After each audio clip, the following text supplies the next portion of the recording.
अस्सलाम वालेकुम रहमतुल्लाहि व बरकातहू। हम सफ़ा Urdu pre primary school Tahurabagh वाकी रोड वजीराबाद नांदेड़ की जानिब से इस साल ऑनलाइन एजुकेशन का प्रोग्राम शुरू किया गया है, जिसमें आज हम जमात सफ़ीर अव्वल से मनमून उर्दू से हुर्फ तहजी के आगे के अल्फाज देखेंगे। प्यारे बच्चों, पिछले वीडियो में हमने अली बे पे ते टे से पढ़े थे। अब उससे आगे की हुर्फ तहजी हम पढ़ेंगे। जीम, जीम की आवाज़ किसकी निकलती है? देखो, ज। मराठी में किसकी आवाज़ निकलती है? ज। चीम, च। है, ह। खे, ख। दाल, द। दाल, ड। जाल, ज।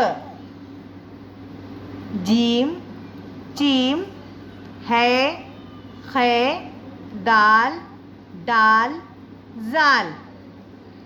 फिर से एक बार दोहराओ आप हमारे साथ। जीम, चीम, है, खे, दाल, डाल, जाल।